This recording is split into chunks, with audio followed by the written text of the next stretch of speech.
10 years ago, on a snowy New Year's Eve, Kang-hee decided to move to Seoul to pursue her dreams. Yeon-soo felt reluctant to let her go. Kang-hee's father told him that his daughter would meet many good men in Seoul. Yeon-soo pretended not to care, but it deeply bothered him. Before leaving, Kang-hee called Yeon-soo, saying she would take the last bus of the night and never return to her hometown. Upon hearing this, Yeon-soo rushed through the heavy snow to a motel called California, owned by Kang-hee's father and where she grew up. Inside one of the rooms, Kang-hee lay on a giant teddy bear, imagining the plump Yeon-soo as this warm bear. She wished Yeon-soo would join her in Seoul, but he needed to stay behind to care for his grandfather. Facing the inevitable farewell, Kang-hee suddenly asked Yeon-soo if he wanted to spend the night with her. Embarrassed, Cheon covered his ears. Kang-hee knew about the condom in Cheon's bag, a recent free gift from the motel. She then reached into his pocket, knowing they might meet new people once she left, but at least she hoped their first time would be pure and desire-free. After Cheon stopped refusing, Kang-hee drew closer, undressed, and took off his glasses. The night was destined to be a romantic memory. Afterward, Cheon tenderly helped Kang-hee into her coat and personally took her to the bus station. As the departure bus slowly approached, Cheon stood silently, while Kang-hee boarded with a forced smile, realizing the girl he liked was leaving. Cheon followed clumsily behind the bus until it disappeared in the winter snow. 10 years later in Seoul, Kang-hee was struggling. Originally an interior designer with dreams and talent, she faced salary delays and industry neglect due to her lack of qualifications, forcing her to delay her dreams. Now, Kang-hee spent her days on construction sites, enduring harassment and doing tasks unfit for a designer. After fighting back against a worker, she quit on the spot. Then, a woman approached her, offering a business card. She was the site supervisor and a director at a design company. Hwang Jong-gu had heard about Kang-hee and wanted her to join her company and return to her role as an interior designer. Kang-hee decided to try again and brought her portfolio to the company, where a designer mocked her lack of formal education and labeled her as just a rough construction worker, leaving Kang-hee feeling very frustrated. Kang-hee walked down the street and in a daze saw Yeon-soo approaching. Cheon still resembled the warm, chubby bear he had always been, his gaze towards Kang-hee gentle as ever.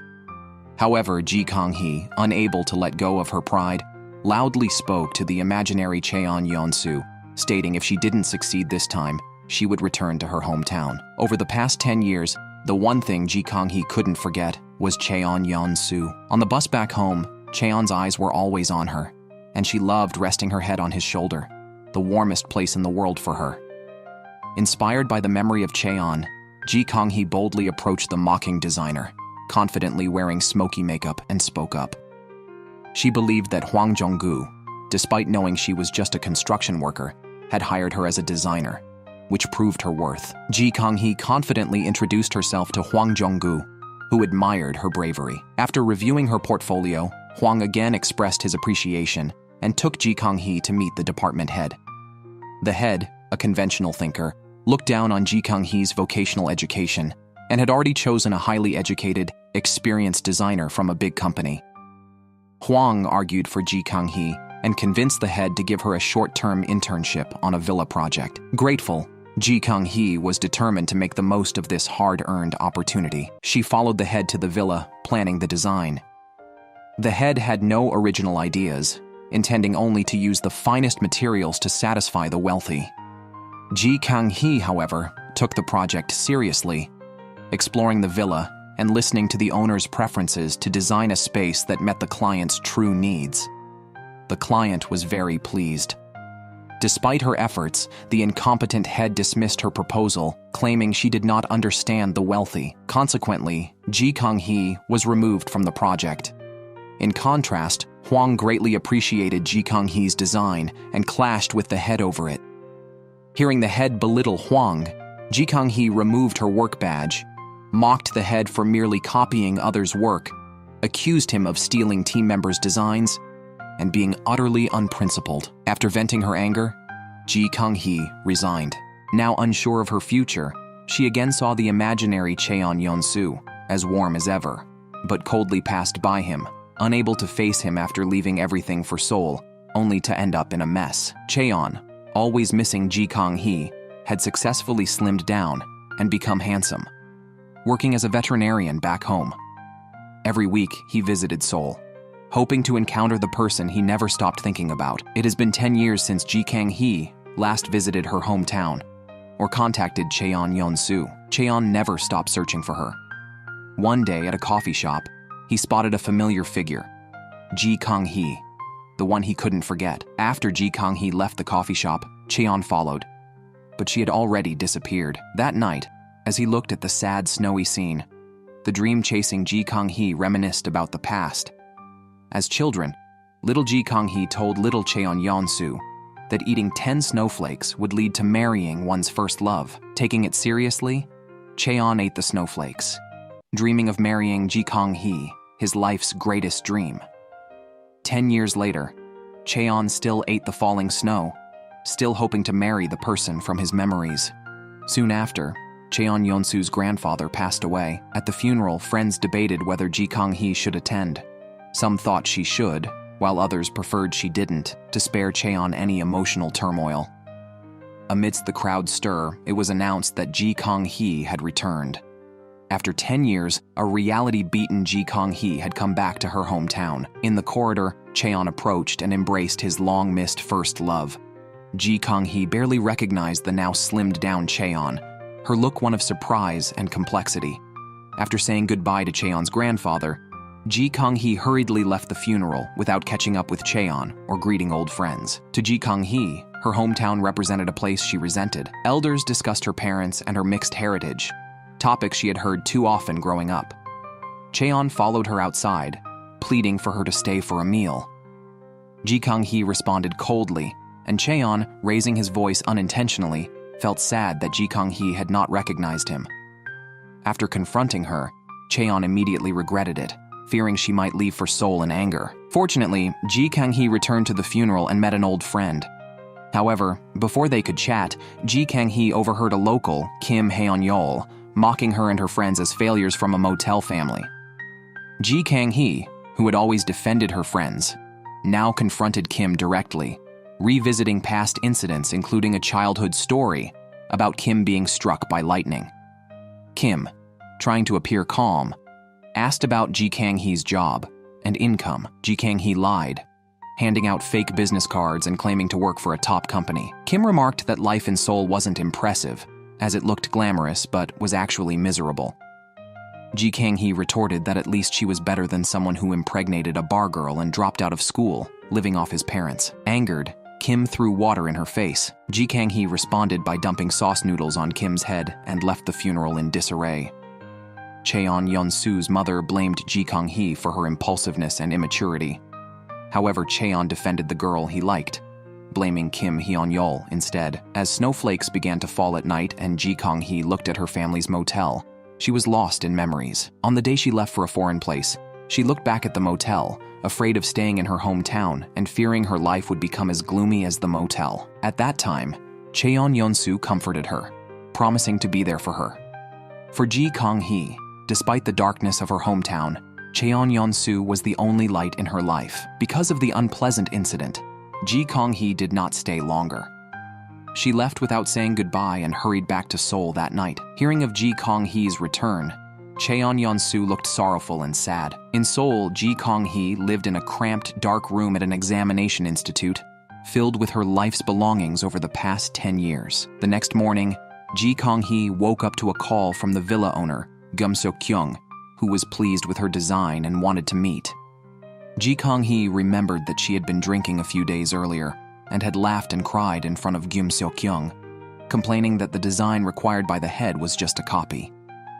Thinking about her drunken ramblings, Kang-hee felt embarrassed. Then, Hwang Jung-gu called her for a meeting. Kang-hee went to her former company and found the receptionist's attitude towards her had improved. Hwang Jung-gu brought great news. After Kang-hee resigned, the incompetent head and Seok-kyung discussed the design proposal. Seok-kyung and his friend only liked Kang-hee's work and wanted her as the villa's exclusive designer. The head had no choice but to find Hwang Jung-gu, begging him to bring Ji Kang-hee back and even promising her a permanent position. Now facing Ji Kang-hee, the head changed his previous attitude. However, Ji Kang-hee did not care. After attending the funeral back home, she realized life was short and wanted to work with people she liked. With that, Ji Kang-hee stylishly left. She decided to sell her design proposal to Gyum Seok-kyung as an independent designer. Gyum Seok-kyung offered Ji Kang-hee a generous fee, which she was happy about but did not accept. To her, being recognized for her design talent was far more important than the money. Fortunately, Ji Kang-hee's attitude won the favor of Gyum Seok-kyung and his friend Esther Park. Esther even gave Ji Kang-hee her wedding invitation, determined to be friends. Back at the examination institute, Ji Kang-hee received a call from a hometown friend who planned to visit Seoul and asked if she could stay overnight at Ji Kang-hee's place. Ji Kang-hee lied again, saying she would be away on a business trip.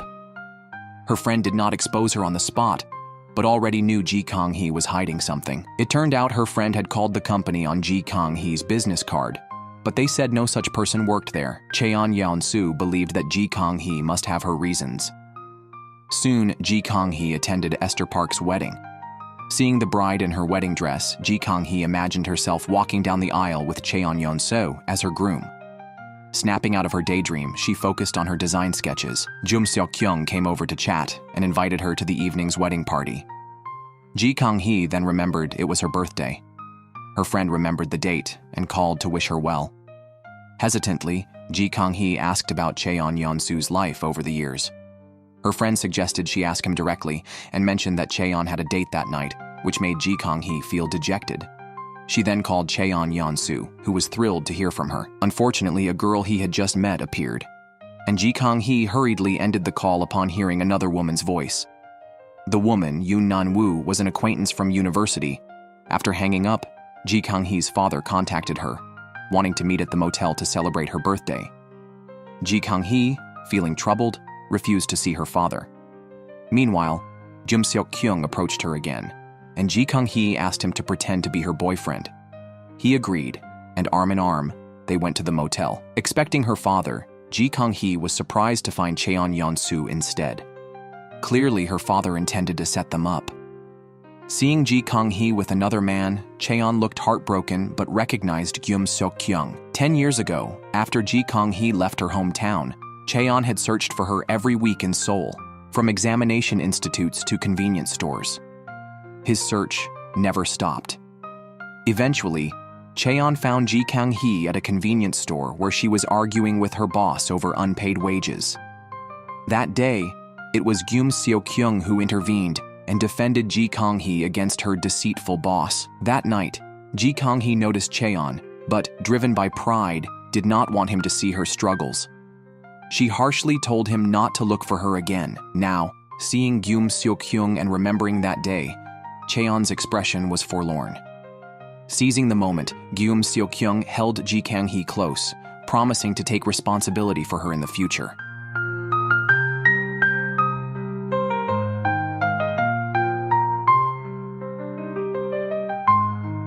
"10 years ago, when Cheon Yeon-soo went to Seoul to find Ji Kang-hee, he noticed that all the men in Seoul were both handsome and trendy.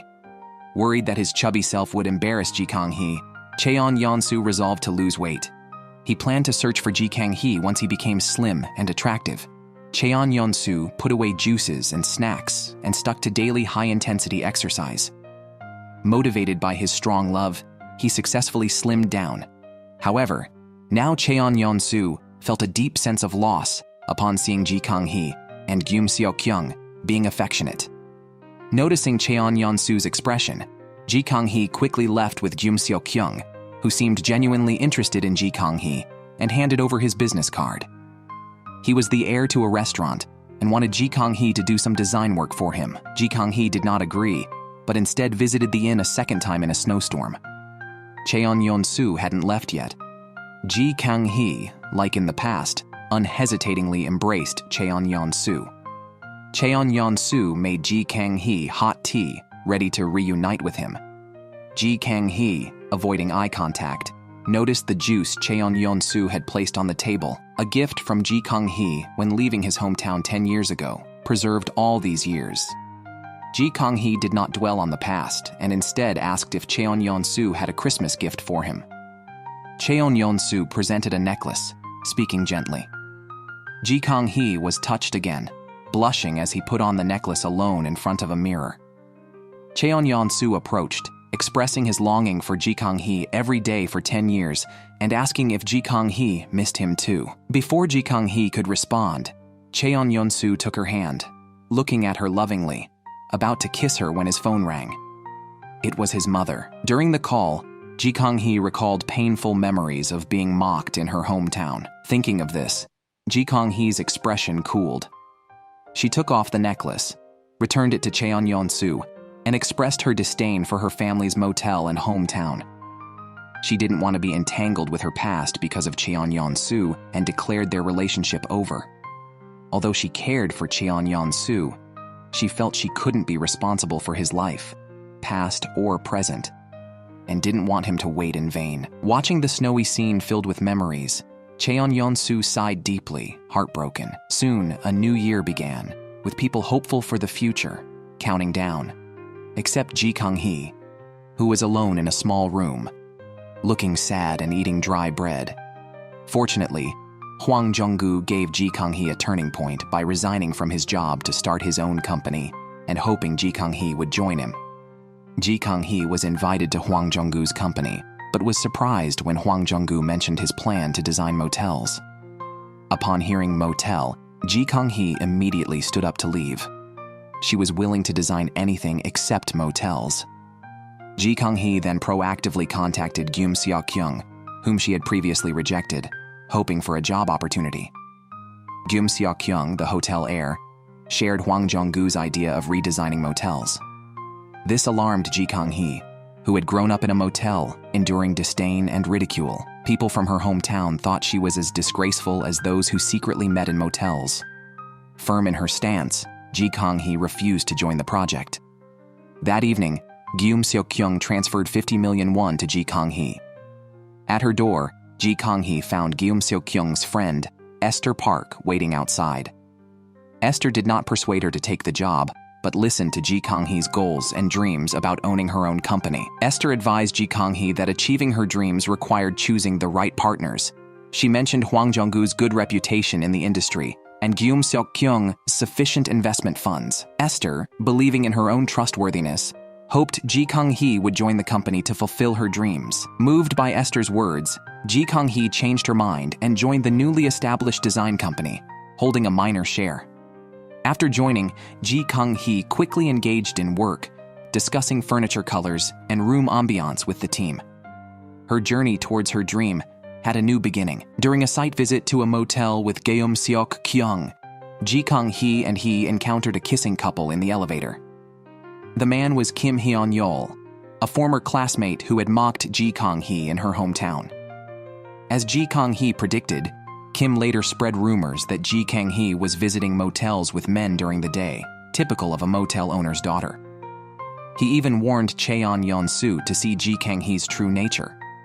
Cheon Yeon-soo, however, became angry at Kim on the spot. Though he felt deeply sad, worried about Ji Kang-hee's life, and fearing she might find solace in another man's arms. Hwang Jung-gu appointed Ji Kang-hee as the leader of a project which thrilled her. She vowed to give her all, but was shocked when the project location turned out to be her hometown. Over the next few days, Ji Kang-hee avoided Hwang Jung-gu, unwilling to return home. Today, Ji Kang-hee made an excuse about going on a date. Hearing this, Gyum Seok-kyung, seemingly concerned, hid nearby to watch. Unexpectedly, Ji Kang-hee's date was a childhood friend. Gyum Seok-kyung hurried to assist, offering to push her friend's luggage and buying gifts to show goodwill. Ji Kang-hee updated her friend about her improving life, but her friend was more interested in Ji Kang-hee's relationship with Gyum Seok-kyung, suspecting Gyum Seok-kyung's feelings for Ji Kang-hee. While talking, the conversation shifted to Cheon Yeon-soo. Ji Kang-hee's friend told her that Cheon Yeon-soo had met a nice girl, a junior from his school, and they were planning to get married. Hearing this, Ji Kang-hee tried hard to hide her sadness. Ever since Ji Kang-hee harshly ended things with Cheon Yeon-soo, she had been dreaming of him marrying someone else. She realized she might never get over him. That day, Hwang Jong-gu had a car accident and injured his leg, making him unable to travel. Reluctantly, Ji Kang-hee took over the design project, planning to return to her hometown with Gyum Seok-kyung. To avoid being recognized, she disguised herself completely, wearing a headscarf, and insisted Gyum Seok-kyung not use her name. To her shock, the project Ji Kang-hee was to lead was her family's California motel. Inside, she pretended not to recognize anyone, but her father immediately recognized her and kept her secret. Ji Kang-hee suggested adding a rooftop pool and transforming the jazz bar, designs she and her father had dreamed of when she was a child. Her father was moved and decided to entrust the project to her. Ji Kang-hee and Gyum Seok-kyung visited the construction site, and the workers suggested they stay at the California Motel, known locally for its excellent accommodations and food. Ji Kang-hee refused, planning to stay at a hotel instead. On the drive to the hotel, they nearly collided with an oncoming car. It was Cheon-yeon-soo. Ji Kang-hee saw Cheon-yeon-soo stepping out of the car with his junior, but acted stubbornly and turned away. Cheon-yeon-soo quickly left his junior and followed Ji Kang-hee. Under Cheon-yeon-soo's questioning, Ji Kang-hee explained her presence and said she would stay until the next Christmas, asking him not to tell anyone she was back. Gyum Seok-kyung realized Cheon-yeon-soo was Ji Kang-hee's first love, and much more. He was her savior. As a child, Ji Kang-hee was bullied until Cheon-yeon-soo transferred to her school. Guessing the sturdy new boy could help her fight back, Ji Kang-hee asked him to sit by her. As adults, Cheon-yeon-soo confessed he had liked her since they first became desk mates. Ji Kang-hee playfully pinched his face and called him Little Bear, her warm and dependable support. Ji Kang-hee confided in Gyum Seok-kyung that without Cheon-yeon-soo, she couldn't imagine having survived her youth and all its challenges. Over the next few days, Ji Kang-hee and Gyum Seok-kyung tried various hotels, but all had terrible experiences. Finally, Gyum Seok-kyung suggested they stay at the California Motel. Ji Kang-hee remained stubborn, claiming she'd rather drink rusty water than stay there. During her break, Ji Kang-hee secretly visited Cheon-yeon-soo's veterinary clinic to see the junior who worked with Cheon-yeon-soo. She learned from the junior that Cheon-yeon-soo didn't like chamomile tea but kept buying it for the clinic because a friend liked it. Ji Kang-hee knew this friend was herself. The junior praised Cheon-yeon-soo as a trustworthy and dependable man. Ji Kang-hee saw a photo of Cheon-yeon-soo and the junior at the clinic entrance and felt disheartened. Cheon-yeon-soo heard workers at the California Motel talking about the new strict site manager, which he knew was Ji Kang-hee, and about a generous man, which he knew was Gyum Seok-kyung. Rumors said Gyum Seok-kyung was addicted to gambling. Concerned, Cheon-yeon-soo decided to see what kind of person Gyum Seok-kyung really was. Following Gyum Seok-kyung, Cheon-yeon-soo saw him stop to help a trapped puppy. Cheon-yeon-soo offered to treat the dog. Cheon-yeon-soo asked Gyum Seok-kyung if Ji Kang-hee wore sunglasses because of an injury. Gyum Seok-kyung just laughed, indicating Ji Kang-hee was no pushover. Cheon-yeon-soo realized Gyum Seok-kyung wasn't the person rumors made him out to be. In the clinic, an unsuspecting junior showed Cheon-yeon-soo a video of Ji Kang-hee calming a kitten, filmed during her visit. Realizing Ji Kang-hee had been to the clinic, Cheon-yeon-soo rushed to the construction site to find her. Ji Kang-hee wasn't there, and her friend protecting her refused to disclose her whereabouts. At that moment, Ji Kang-hee was hiding in a soup restaurant, drinking heavily while thinking about the junior, who was attractive and likable in every way. This made Ji Kang-hee drink even more. Meanwhile, as Cheon-yeon-soo watched the video of Ji Kang-hee with the kitten, a friend called to tell him Ji Kang-hee was at the soup restaurant. He rushed there and found Ji Kang-hee, very drunk, passing out onto his lap, snuggling as if on a plush bear. Ji Kang-hee rubbed her face against Cheon-yeon-soo's leg, and he endured the discomfort. That night, Cheon-yeon-soo carried Ji Kang-hee back to the California Motel, covered her with a blanket, and stayed when she clutched his shirt, asking him not to leave. Cheon-yeon-soo stayed by her side all night, reminiscing about their past together at the inn. When Ji Kang-hee, still drunk, opened her eyes, she pinched Cheon-yeon-soo's face and asked why he broke their promise, why he lost weight, and why he sought another woman. Cheon-yeon-soo, equally saddened, wondered why Ji Kang-hee had sought another man. Gyum Seok-kyung couldn't find Ji Kang-hee at the construction site, and, in a panic, went to the police station to report her missing. The police posted a message in a group chat and learned that Kang-hee had been carried to a motel by a man. Worried she might have encountered a dangerous man, Seok-kyung rushed to the motel, demanding they hand over Kang-hee. Inside the motel, Seok-kyung shouted for Kang-hee, but Cheon-yeon-soo explained the situation. The motel was Kang-hee's home, and the man present was her father. The next morning, Kang-hee woke up to find Seok-kyung sitting by the door, having stayed there all night. They went downstairs together for breakfast. After everyone left, Kang-hee sat with two childhood friends and learned about the many changes at the motel over the years.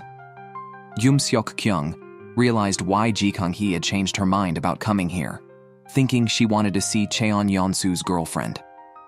However, Seok-kyung cautioned Kang-hee not to overstep boundaries. After finishing their work, they visited the hospital to see the puppy that was injured the previous day. But Kang-hee's mind was filled with images of Cheon-yeon-soo being affectionate with the junior. On the way back, Seok-kyung mentioned that Cheon-yeon-soo and the junior seemed well matched, which upset Kang-hee. She went to a shop alone to eat ice cream, but saw Cheon-yeon-soo and the junior playfully buying ice cream there. Without thinking, Kang-hee hid, reminiscing about her playful times with Cheon-yeon-soo in the past.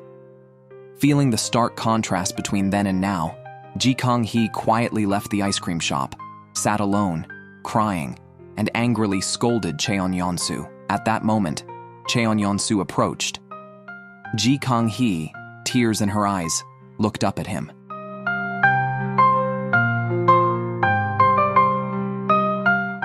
Kang-hee openly stated that Cheon-yeon-soo had changed. Before Cheon-yeon-soo could explain, Kang-hee told him not to follow her. Cheon-yeon-soo did not listen and continued to follow the women. When Kang-hee turned around, Cheon-yeon-soo quickly hid. Not seeing Cheon-yeon-soo, Kang-hee felt some loss. At that moment, Seok-kyung caught up and saw Kang-hee's tears. Seok-kyung put his limited edition sunglasses on her. Cheon-yeon-soo, hiding in the shadows, looked lonely. Back at the motel, Cheon-yeon-soo left the ice cream he bought at the front desk, asking them to pass it to Kang-hee. In his room, Cheon-yeon-soo talked to the cat, lamenting that only he used to cheer up Kang-hee. But things seemed different now. When he left the room, a friend brought a pile of clothes with Kang-hee written on them and asked Cheon-yeon-soo to wear one. Tonight, the friends were hosting a welcome party for Kang-hee on the rooftop. A short while later, on the rooftop, friends prepared a gesture, laid out a red carpet, and warmly welcomed Kang-hee's return. Seeing her old friends from her hometown, Kang-hee reminisced about the past. Kang-hee, like a family member, had unconditionally defended Cheon-yeon-soo from bullies.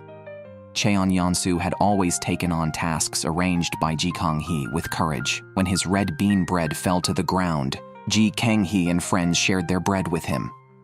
Now Kang-hee greeted her grown-up friends, showing particular concern for Cheon-yeon-soo.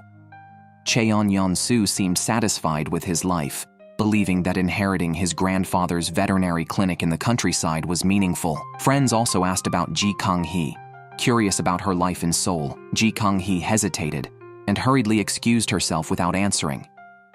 A best friend reminded Cheon-yeon-soo about Seok-kyung, a man from Seoul who was with Kang-hee. Kang-hee told Seok-kyung about her past, from leaving her hometown to striving in Seoul. She had thought she lived passionately for her dreams. Today, seeing her friends living stable lives, she felt like only she had become an unsuccessful failure. Hearing this, Seok-kyung shouted into the air, affirming that Kang-hee was living wonderfully. The next day, a junior called Cheon-yeon-soo and urgently asked her to go on a business trip to treat cows in a nearby village. The junior had never treated large animals and was flustered. Kang-hee, seeing her panic, spontaneously drove her there. The inexperienced junior made the cattle owner anxious. Fortunately, Cheon-yeon-soo arrived later. Inside the ranch, Cheon-yeon-soo and the junior worked seamlessly together, but Kang-hee felt even more lost. On the way back, Kang-hee saw a sign for a Hanwoo, Korean beef festival, and immediately became anxious. Once the festival started, local roads would be temporarily closed, preventing concrete mixers from reaching the construction site and causing project delays. Thinking of this, Kang-hee couldn't help but shout out loud, wishing to leave quickly and return to Seoul. Cheon-yeon-soo overheard this. Through a close friend, Cheon-yeon-soo and others learned about Kang-hee's worries. To help her, Cheon-yeon-soo began advocating for a change in the festival location, promising a month of free veterinary services for the villagers' cattle. After gaining collective agreement, he went door to door persuading ranch owners. Kang-hee was unaware of Cheon-yeon-soo's efforts. Arriving at a ranch, Kang-hee tried to convince an old acquaintance, the ranch owner, to relocate the festival. The owner, who looked down on Kang-hee and her deceased mother, blamed Kang-hee for her father's predicament and even accused her of causing her mother's and grandmother's deaths. To retaliate against the owner's harsh words, Kang-hee once locked him in a storage room as a prank. The man still held a grudge and demanded Kang-hee apologize by kneeling. Cheon-yeon-soo, hiding nearby, stepped forward to defend her. Kang-hee did not want Cheon-yeon-soo's help, as thinking about him brought back painful memories. Behind the scenes, Seok-kyung also supported Kang-hee. Together with Seok-kyung, Cheon-yeon-soo met with police responsible for traffic management and helped post notices about the change of venue. Kang-hee thanked Seok-kyung and agreed to attend the festival with him. At the festival, Cheon-yeon-soo's junior escorted his mother, who praised the junior in front of Kang-hee. Villagers commented that the junior and Cheon-yeon-soo were a perfect match. Kang-hee forced a smile and congratulated Cheon-yeon-soo and his mother. Cheon-yeon-soo's mother, mistaking Seok-kyung for Kang-hee's boyfriend, congratulated her on finding a good partner. Seok-kyung tried to clarify, but Kang-hee, holding his arm, quickly left and asked him to pretend to be her boyfriend until the construction was finished. Seok-kyung, smiling, refused, stating he had conditions of his own. As the festival was ending, Cheon-yeon-soo waited to explain his relationship with the junior to Kang-hee. However, Kang-hee spoke first, sharing her impressions of her hometown. When the tipsy junior approached and joked innocently with Kang-hee, she excused herself, reflecting on the junior's carefree nature. Kang-hee felt that compared to her own ambitious self, the junior might be more suitable for Cheon-yeon-soo. Cheon-yeon-soo had already declined the junior's wish to stop working together at the same veterinary clinic. The junior knew the reason was due to rumors about them in the village, but she didn't care, thinking the rumors gave her an excuse not to go on arranged dates. If the rumors got out of control, she was ready to actually start a relationship. At the end of the festival, Cheon-yeon-soo's mother came looking for her husband, but found him being too close to another woman. She reacted by flipping over a table and scolding the woman who flirted with her husband. The husband retaliated by scolding his wife. Amidst the chaos, villagers watched. Kang-hee's father stepped in to break up the fight. This scene was all too familiar to Kang-hee, having seen similar incidents many times at their family motel. Depressed, Kang-hee returned to the motel. At the front desk, she received a cup of ice cream left for her by someone, which she knew had to be from Cheon-yeon-soo. Thinking of him, Kang-hee went to his room at the motel, where she found photos from their childhood and a teddy bear her father had given her 10 years ago. Before leaving Seoul 10 years earlier, Kang-hee had asked Cheon-yeon-soo to sell the bear and forget her. Realizing that Cheon-yeon-soo might never have changed his feelings, Kang-hee rushed out to find him and asked why he was helping her and if he still liked her. Cheon-yeon-soo, filled with disappointment, said it was the last thing he could do for her, but now he decided to forget Kang-hee and asked for some time. Taken aback by his sudden decisiveness, Kang-hee was stunned and unprepared. Back at the motel, Kang-hee threw away the ice cream Cheon-yeon-soo bought for her. Later, at a dinner with old classmates arranged by a best friend, Kang-hee learned the meal was paid for by Seok-kyung. During the meal, classmates taunted her best friend, calling her poor and unable to marry despite many dates. Disgusted, Kang-hee left the dinner. Back at the motel, Kang-hee overheard Cheon-yeon-soo's mother and villagers discussing marriages and divorces, reinforcing her negative view of her hometown as a place of prejudice. As Cheon-yeon-soo's junior enthusiastically greeted Kang-hee outside the motel, Kang-hee ignored her and walked in. Cheon-yeon-soo knew Ji Kang-hee was still angry with him. On the way home, the tipsy junior suddenly told Cheon-yeon-soo to go find Ji Kang-hee, guessing she was the one he had been waiting for. Ji Kang-hee, still upset, was furiously cleaning the bathroom and cursing Cheon-yeon-soo. At that moment, Cheon-yeon-soo returned to the motel and heard Ji Kang-hee talking to herself next door. He hid by the door to eavesdrop, but was interrupted by the approach of a front desk employee. At midnight, Ji Kang-hee kept talking. Cheon-yeon-soo thought she was on the phone with a boyfriend, which upset him and led to a bizarre dream. In the dream, Ji Kang-hee was hugging Gyum Seok-kyung, calling him her husband, and saying Cheon-yeon-soo belonged to the junior. Gyum Seok-kyung even fought with Cheon-yeon-soo over Ji Kang-hee. Although the dream was absurd, it proved Cheon-yeon-soo couldn't forget Ji Kang-hee. In the morning, Ji Kang-hee returned Gyum Seok-kyung's credit card, used to pay for their meal, and asked him not to spend money on her anymore. Gyum Seok-kyung was reluctant because he had previously asked to be her real boyfriend until the construction was completed as a condition for pretending to be her boyfriend.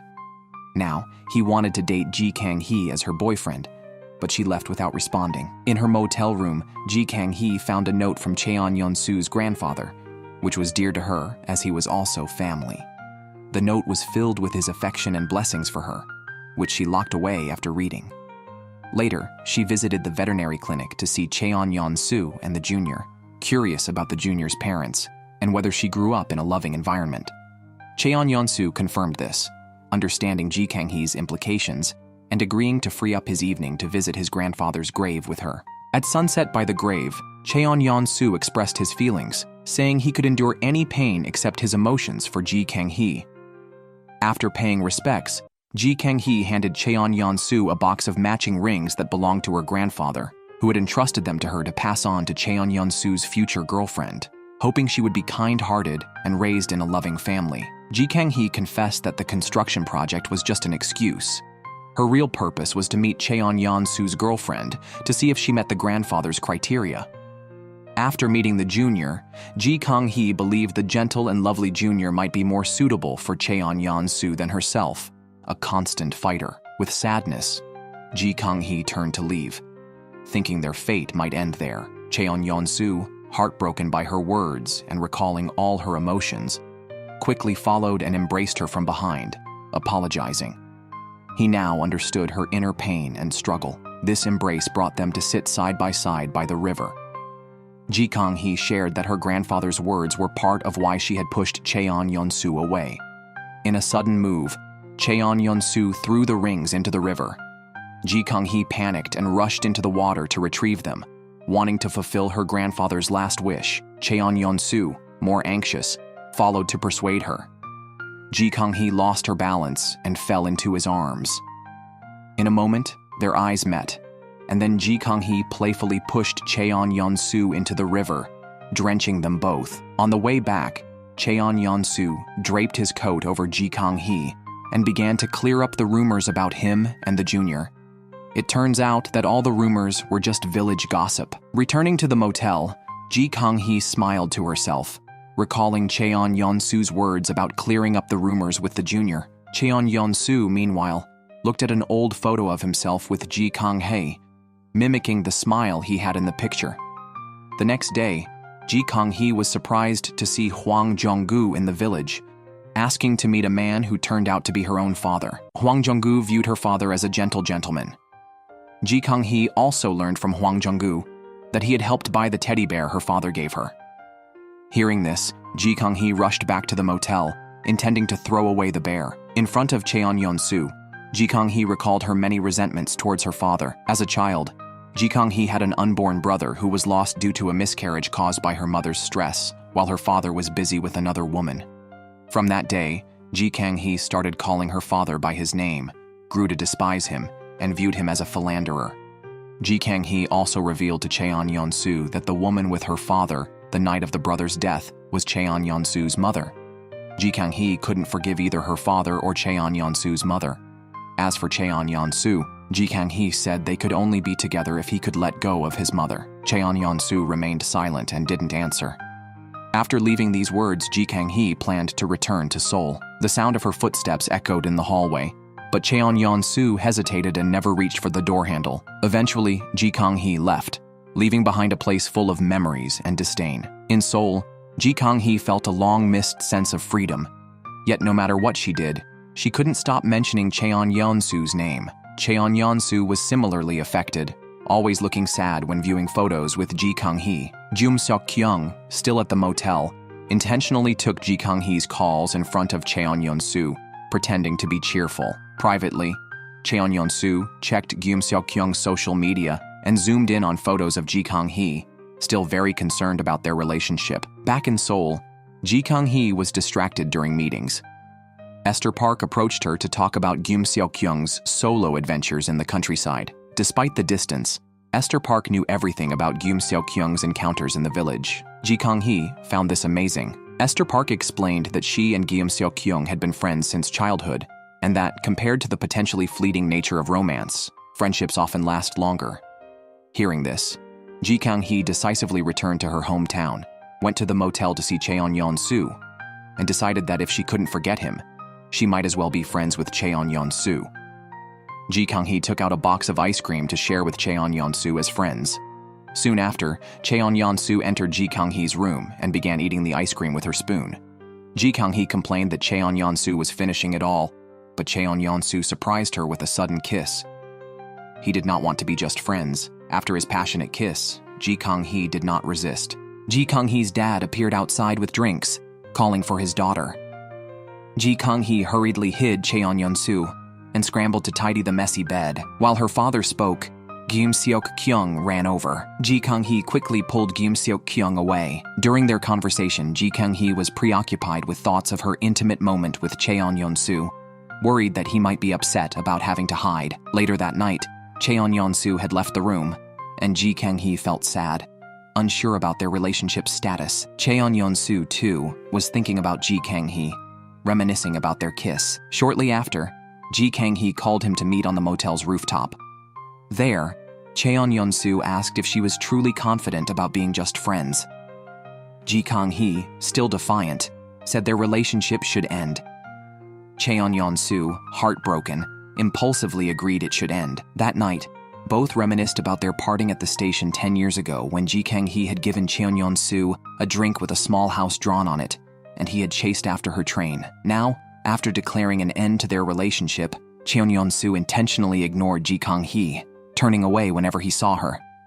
Ji Kang-hee visited Cheon Yeon-soo's veterinary clinic, asking for citrus tea. Cheon Yeon-soo brewed the tea, but coldly told her to leave after drinking.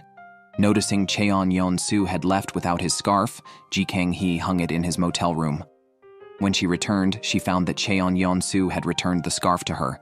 Ji Kang-hee, angry, knocked on his door and once again summoned him to the rooftop, insisting he keep the scarf, or they couldn't even be friends. Cheon Yeon-soo, somewhat upset, told Ji Kang-hee to give the scarf to her boyfriend. The next day, the junior told Ji Kang-hee at the construction site that a donkey had arrived at the hospital and asked for her help to build a shelter for it. Learning that Cheon Yeon-soo hadn't sent her, Ji Kang-hee let Gyum Seok-kyung go instead. Cheon Yeon-soo showed hostility when Gyum Seok-kyung arrived, and the two men competed while sawing wood, each disliking the other. Ji Kang-hee took the initiative to draw the donkey shelter plans and had Gyum Seok-kyung push the cart with the wood. She then used her professional skills to build a stylish donkey barn. For Ji Kang-hee, this task was not difficult as her dream was to build her own house, including a room for Cheon Yeon-soo. Ji Kang-hee deliberately linked arms with Gyum Seok-kyung in front of Cheon Yeon-soo, falsely claiming she had plans with Gyum Seok-kyung that evening. Gyum Seok-kyung felt jealous and puzzled why Ji Kang-hee would allocate a room in her house to Cheon Yeon-soo. Cheon Yeon-soo remembered Ji Kang-hee saying as a child that she wanted to build her own sanctuary, reserving one room specifically for him. Cheon Yeon-soo went to drink alone, but saw Gyum Seok-kyung with another woman, appearing very close. Cheon Yeon-soo confronted them, sitting down to ask about the woman's identity. Esther Park arrived just in time to clarify, stating she was only friends with Gyum Seok-kyung. After Esther left, Gyum Seok-kyung invited Cheon Yeon-soo to sit and drink together. The two men subtly competed, each claiming to be the better person for Ji Kang-hee. Cheon Yeon-soo mentioned visiting many temples and churches in Seoul, praying each time for Ji Kang-hee's happiness. Seok-kyung countered, saying Ji Kang-hee disliked people who knew her past. Waking up from a drunken stupor, Seok-kyung was shocked to find Cheon-yeon-soo asleep in his bed.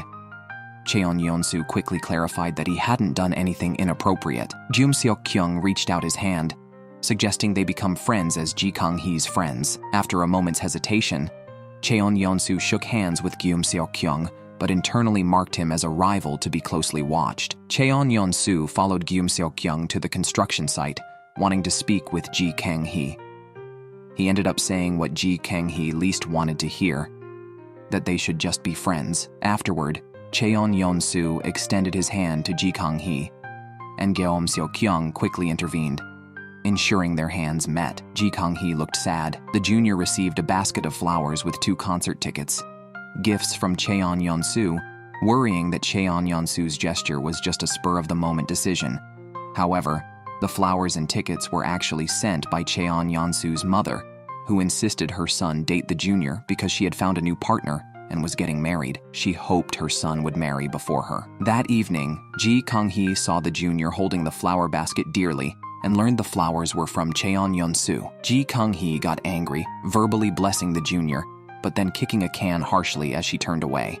At the motel entrance, a village friend handed Ji Kang-hee flowers intended for a confession to Ji Kang-hee's best friend, who hadn't shown up all day. The friend, heartbroken, told Ji Kang-hee to do as she pleased with the flowers. Just then, Cheon-yeon-soo saw Ji Kang-hee holding the flowers, his expression turning sad. Ji Kang-hee accused Cheon-yeon-soo of never buying her flowers, then quickly told him not to send her flowers to avoid upsetting the junior.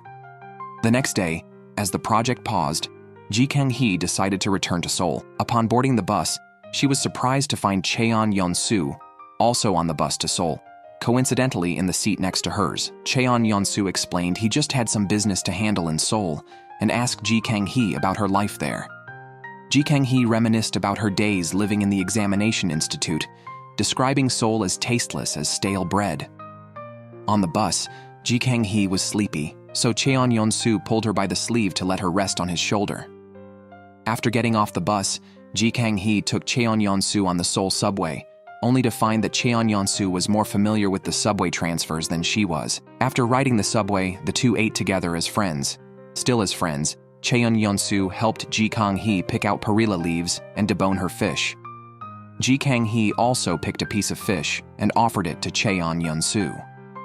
After eating, Ji Kang-hee suggested showing Cheon-yeon-soo her house in Seoul, mentioning how hard she had worked to live there. Cheon-yeon-soo gently touched her head and embraced her softly, acknowledging her efforts. In that moment, Ji Kang-hee couldn't hide her feelings and moved to kiss Cheon-yeon-soo, who, despite his desire, restrained himself and pushed her away in the name of friendship. Later, Ji Kang-hee suggested they have a drink as friends.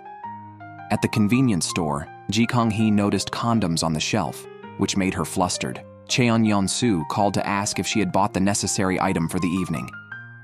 Ji Kang-hee picked up a box of condoms, only to learn upon returning that Cheon-yeon-soo was actually referring to a light bulb that needed replacing. Seeing Ji Kang-hee hadn't brought one back, Cheon-yeon-soo went to the store and also glanced at the condoms. Back home, Cheon-yeon-soo replaced the light bulb while Ji Kang-hee watched, fixated on his attractive neck. Cheon-yeon-soo went into the bathroom and reminded himself in the mirror that they were just friends. However, when they drank together later, Cheon-yeon-soo kept moving closer to Ji Kang-hee, who tactfully avoided him and excused herself to the restroom. After applying perfume, she returned only to find Cheon-yeon-soo asleep from too much drink. The next morning, Ji Kang-hee woke Cheon-yeon-soo, who complained about falling asleep so easily the night before.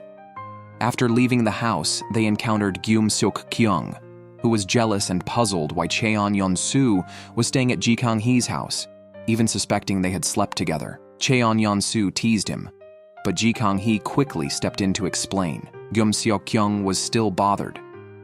After breakfast, Ji Kang-hee boarded a bus alone, but Cheon-yeon-soo quickly tapped on the bus window, pulled her off, and suggested they spend another day together in Seoul. Back in their hometown, Cheon-yeon-soo's mother panicked upon hearing her son wouldn't be attending a performance and rushed to the construction site, only to be told that Ji Kang-hee was also in Seoul. This was exactly what she feared most. In Seoul, Kang-hee showed Cheon-yeon-soo the examination institute where she first lived. They lay down on a small bed there, and Kang-hee almost fell off, but Cheon-yeon-soo caught her just in time. Cramped on the narrow bed, they held each other like a couple until the landlord knocked on the door, forcing them to quickly suppress their emerging desires. At the mall, Kang-hee and Cheon-yeon-soo played games and took fun photo booth pictures. Cheon-yeon-soo also gave Kang-hee a cute teddy bear. During this time, Kang-hee received a call from her best friend, only to hear Cheon-yeon-soo's mother on the line instead. Cheon-yeon-soo's mother scolded Kang-hee, forbidding her from being with her son. Kang-hee was taken aback, but Cheon-yeon-soo disregarded it and hung up on his mother. Cheon-yeon-soo's mother then approached Kang-hee's father, revealing that years ago, Cheon-yeon-soo's father had an affair with Kang-hee's mother, and they had eloped overnight. In Cheon-yeon-soo's mother's view, Kang-hee had brought back a boyfriend from Seoul who was an heir to a restaurant. Yet she was still trying to seduce Cheon-yeon-soo, just like her mother, who was accused of being a flirt. To defend his daughter, Kang-hee's father, unusually upset, argued that the past had nothing to do with Kang-hee, and that as parents, their job was to protect their children from rumors. Cheon-yeon-soo and Kang-hee's day trip in Seoul ended, and they were on their way back to their hometown. Kang-hee worried about further accusations from Cheon-yeon-soo's mother, but Cheon-yeon-soo seriously promised to clarify things with his mother. Upon arriving, Cheon-yeon-soo's mother confronted and scolded Kang-hee. To protect Kang-hee, Cheon-yeon-soo desperately held back his mother. Meanwhile, Kang-hee's best friend asked if she was dating Cheon-yeon-soo. Kang-hee, with a sad look, explained that both her best friend and Cheon-yeon-soo had stayed at her house, and were just friends, nothing more. On the other hand, the junior learned from Cheon-yeon-soo that the flowers and concert tickets were actually sent by his mother. The junior felt disappointed and wished to clear up the rumors with the villagers. However, Cheon-yeon-soo asked her to wait until Kang-hee finished her project and left the village to explain, fearing that the villagers would blame Kang-hee for their breakup. To hasten the separation between her son and Kang-hee, Cheon-yeon-soo's mother faked an illness, admitted herself to the hospital, and instructed her son to move out of Kang-hee's motel immediately. The night of the elopement years ago, Cheon-yeon-soo's father had an accident, but Cheon-yeon-soo remained firmly on Kang-hee's side. His mother was also uncompromising and even forbade him from being friends with Kang-hee. She complained about the construction site Kang-hee was managing, leading to a temporary work stoppage. Kang-hee planned to halt the project and return to Seoul. The night before her departure, Cheon-yeon-soo's mother confronted Kang-hee, bluntly saying she was as promiscuous as her mother. Angered, Kang-hee spitefully retorted that since her mother had taken Cheon-yeon-soo's mother's husband, she might as well take her son. To prevent further harm to Kang-hee, Cheon-yeon-soo quickly removed his mother from the motel. That night, Kang-hee sat on an outdoor bench when Seok-kyung approached, giving her a necklace he had carefully chosen, hoping that his nominal role as her boyfriend could help her avoid the villagers' scrutiny. Cheon-yeon-soo was also troubled, recalling the accident in which his father was injured. At that time, Cheon-yeon-soo was more worried about Kang-hee, who had fainted at the scene of the accident. The next day, Cheon-yeon-soo invited his mother to lunch. His mother was happy, thinking her son had finally chosen her over Kang-hee. However, Cheon-yeon-soo slowly shared his true feelings. He had always known about his father's affair with Kang-hee's mother, but it didn't upset him because his father seemed happiest with her. Over time, feeling guilty towards his mother, Cheon-yeon-soo chose to stay in his hometown, missing his chance with Kang-hee. Now, realizing he couldn't let go of Kang-hee, he decided to return to her and break the barrier of just friends. After clarifying things with his mother, Cheon-yeon-soo rushed to find Kang-hee, pulled her into an alley, and kissed her passionately, unable to bear just being friends anymore. However, back at the motel, Kang-hee remembered the previous night when Seok-kyung had given her a necklace, hoping to be her official boyfriend before the project ended. Kang-hee thought pretending to be lovers with Seok-kyung could shield her from village gossip and expedite the resumption of her complained-about project. Ji Kang-hee met with Cheon-yeon-soo to explain the situation about the necklace. Cheon-yeon-soo was relieved to hear that Guillaume Seok-kyung was just a work-related connection. He chuckled softly and affectionately kissed Ji Kang-hee, happy that today marked the start of their official relationship. While Ji Kang-hee received a call from Guillaume Seok-kyung, she stepped out of the motel, followed by numerous bystanders who each handed her a rose. Led by the crowd, Ji Kang-hee arrived at a lively venue laid with a red carpet, where Guillaume Seok-kyung was singing a love song and preparing to propose. In disbelief, Ji Kang-hee watched as Guillaume Seok-kyung knelt and presented a ring. Cheon-yeon-soo, witnessing the scene and the passing pink proposal cars, was at a loss for words. To provide for Ji Kang-hee, Cheon-yeon-soo had been working overtime daily. That evening, Cheon-yeon-soo met with Guillaume Seok-kyung, openly expressing his feelings for Ji Kang-hee. Listening intently, Guillaume Seok-kyung promised to step back, but asked Cheon-yeon-soo to ensure he never hurt Ji Kang-hee, or he wouldn't let him off easily. Back at the motel, Cheon-yeon-soo shared his conversation with Ji Kang-hee, who had already told her best friend about their relationship. Ji Kang-hee and Cheon-yeon-soo were happily dating, unaware that their intimate moments were photographed and sent to Guillaume Seok-kyung. Seeing the photos, Guillaume Seok-kyung was visibly upset, and his friend Esther Park tried to comfort him, praising his good looks and success, suggesting Ji Kang-hee had lost out. Esther also confessed that she had once hoped to marry Guillaume Seok-kyung, but he had never made a move, leaving them as just friends. Guillaume Seok-kyung was surprised when Esther Park suddenly switched to a lighter tone, jokingly claiming she was just trying to cheer him up. To help Guillaume Seok-kyung relax, Esther took him shopping to pick out clothes for her unborn child. While shopping, Guillaume Seok-kyung saw Esther's husband being intimate with another woman. He immediately confronted the man with a punch, until Esther explained that the woman was just her husband's cousin. Her husband also quietly warned Guillaume Seok-kyung not to get too close to his wife. Meanwhile, in the countryside, a villager informed Cheon-yeon-soo that his mother was so angry she hadn't eaten in days. Cheon-yeon-soo tried to contact her, but she wouldn't answer her phone. In an effort to make her son compromise, Cheon-yeon-soo's mother was hiding out in a temple. Despite this, Cheon-yeon-soo ignored his mother's actions and continued to date Ji Kang-hee. That morning, Cheon-yeon-soo made a delicious breakfast for Ji Kang-hee and suggested they hold hands openly in public. Ji Kang-hee agreed. That day, they went to a shop to pick out rings. Cheon-yeon-soo had withdrawn money from his savings to buy an expensive ring for Ji Kang-hee, but knowing Cheon-yeon-soo wasn't wealthy, Ji Kang-hee chose a cheaper but well-designed ring. After purchasing the affordable ring, Cheon-yeon-soo promised to buy the best for Ji Kang-hee in the future. Ji Kang-hee told him she didn't care about such things. His intentions were all that mattered to her. At night, after their date, they retired to Ji Kang-hee's room in the motel. Ji Kang-hee turned off the lights, wanting to be intimate with Cheon-yeon-soo, who was shy and worried about being seen by others. At that moment, Ji Kang-hee's best friend knocked on the door. Her friend's mother was at the motel because she had been mistreated by her husband. After settling her mother, the friends sat down and shared the hardest moments of their lives. Cheon-yeon-soo took the chance to express his troubles, revealing that his mother had cut off contact to spite him. Ji Kang-hee's story was even more tragic. Her mother had abandoned her to elope with someone but died in a car accident on the way. That night, the comfort and company of friends somewhat eased their emotional burdens. Later, Ji Kang-hee called her father, but Hwang Jung-gu answered the phone. Ji Kang-hee thought her father and Hwang Jung-gu had gotten together, but the truth was that her father was ill and hospitalized, and Hwang Jung-gu was just visiting him.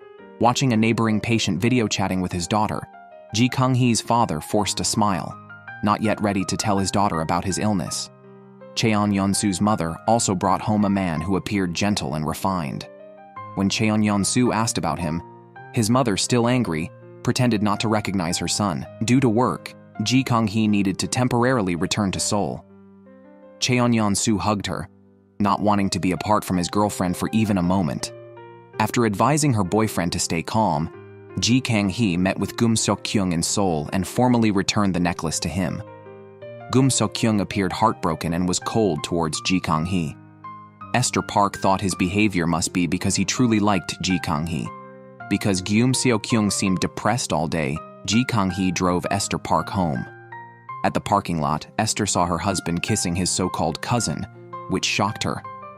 Already pregnant, Esther felt unwell due to the stress, prompting Kang-hee to rush her to the hospital.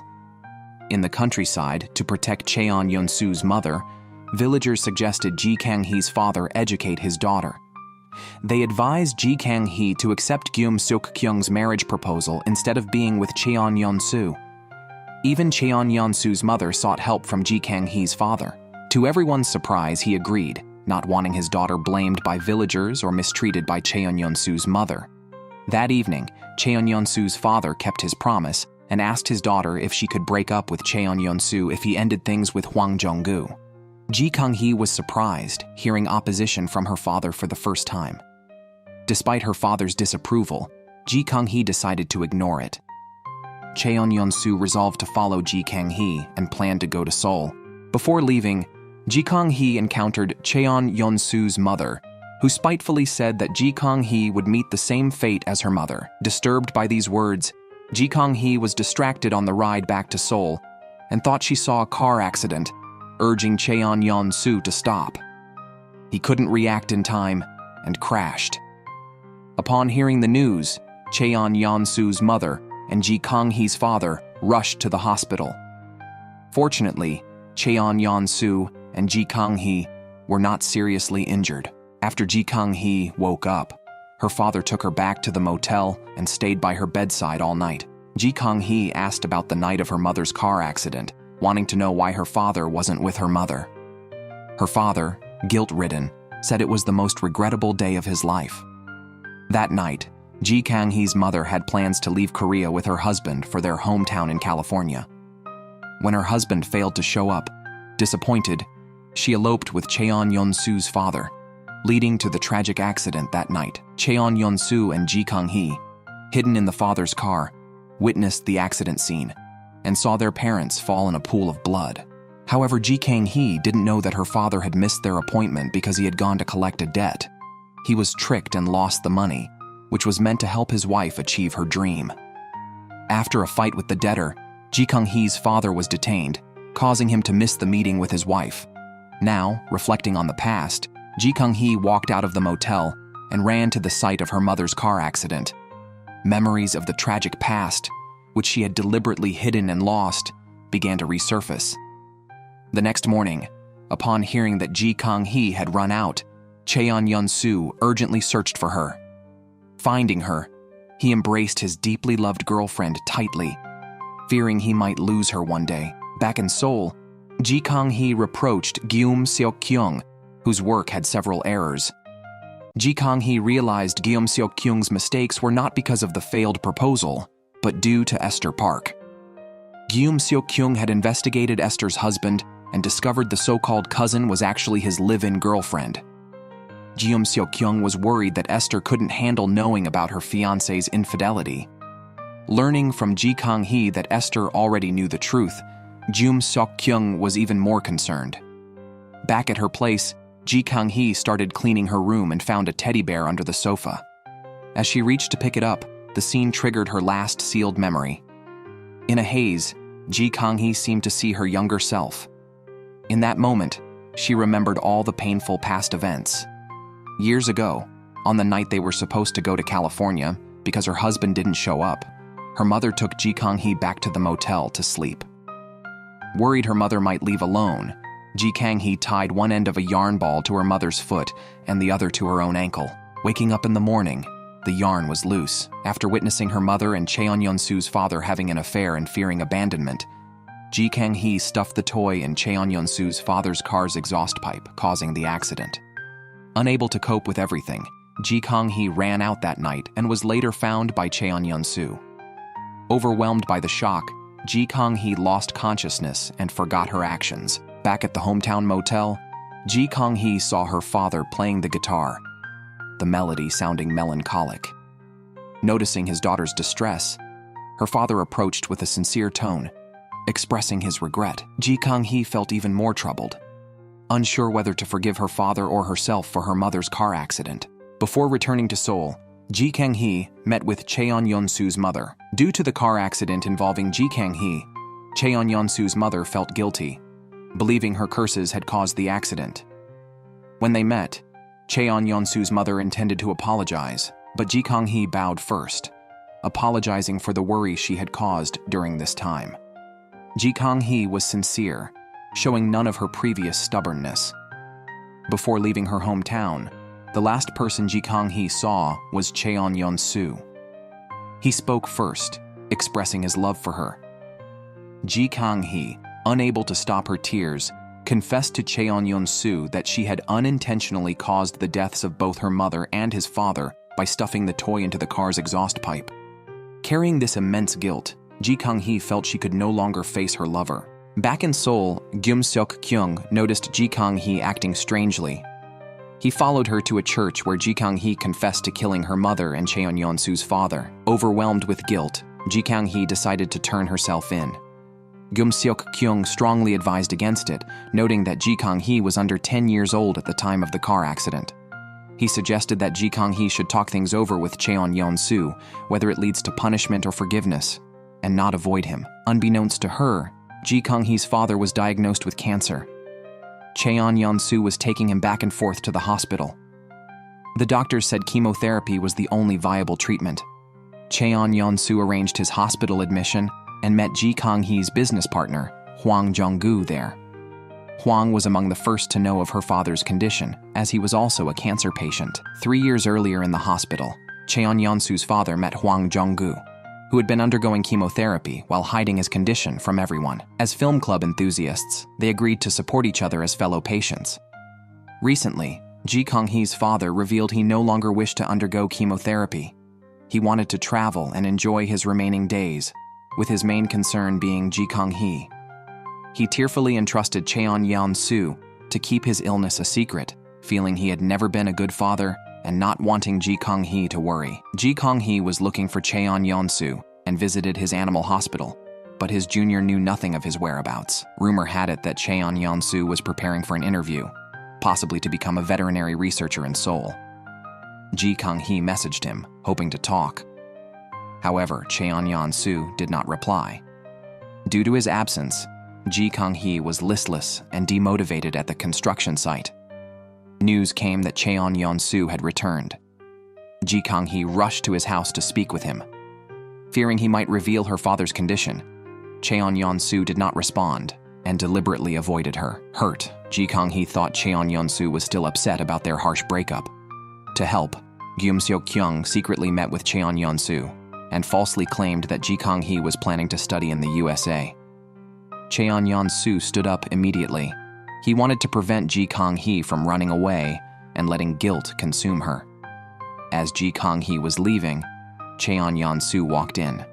He then took her to the police station to request access to the traffic accident records involving their parents. Cheon-Yeon-soo did this to help Ji Kang-hee face the truth bravely.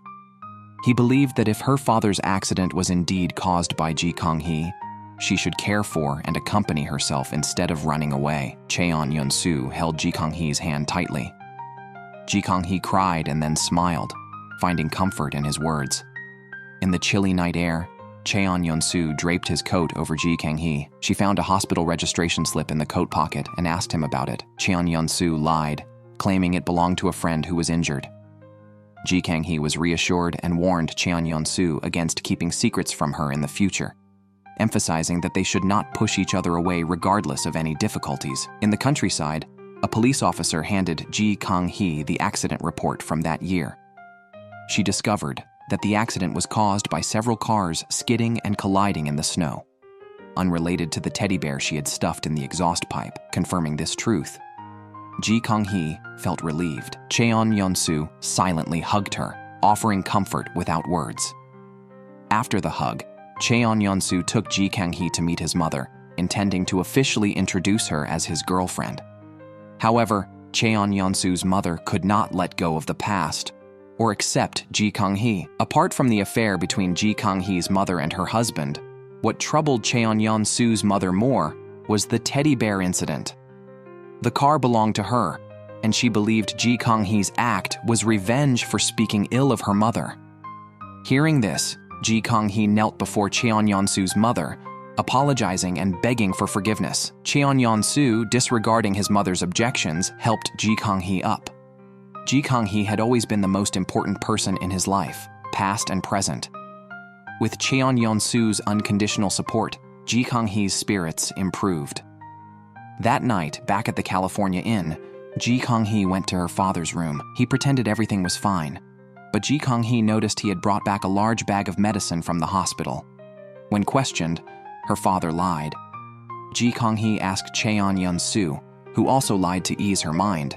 However, Kang-hee found out that the medicines were anti-cancer drugs. Suspicious, she followed Cheon-yeon-soo and her father to a sanatorium, where she saw her father filling out an admission form. Confronted, her father finally told the truth.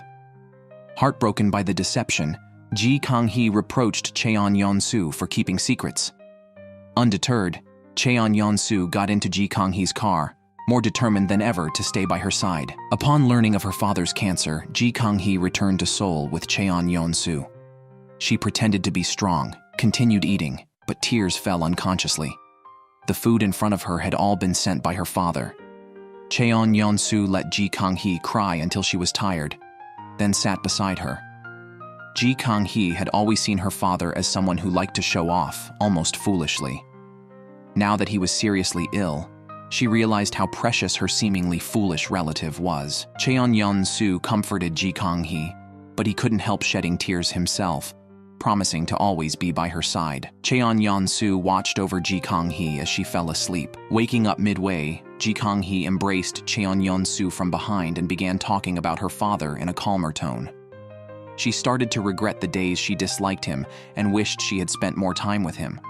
Cheon-yeon-soo advised that caring too much could lead to missed opportunities and urged her to meet those she wanted to see without regrets. Inspired by his words, Kang-hee returned to the California Inn. At her father's door, Kang-hee forced a smile.